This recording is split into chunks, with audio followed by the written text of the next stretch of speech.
Désarmer, démobiliser et réinsérer les ex-combattants.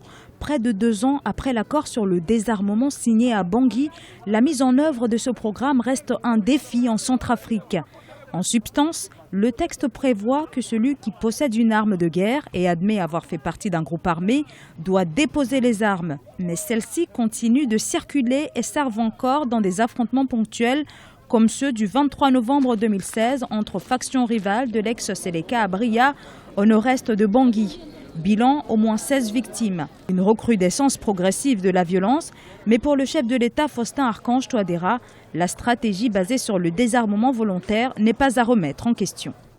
C'est tout un processus et nous ne voulons pas faire de désarmement forcé. Et donc, il va falloir convaincre ceux qui ont pris les armes.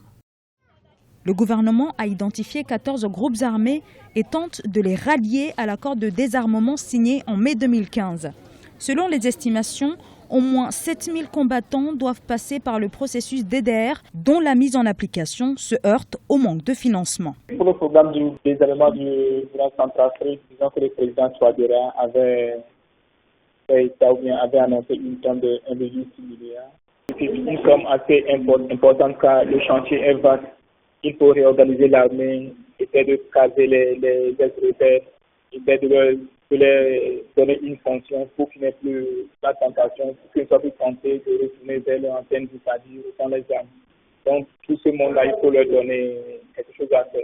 Les autorités centrafricaines mènent depuis plusieurs mois des actions diplomatiques pour obtenir des soutiens financiers et consolider ainsi une paix demeurée fragile. La communauté internationale s'est engagée à apporter une aide de plus de 2 milliards de dollars à la Centrafrique qui tente de se relever après 4 années d'instabilité politique.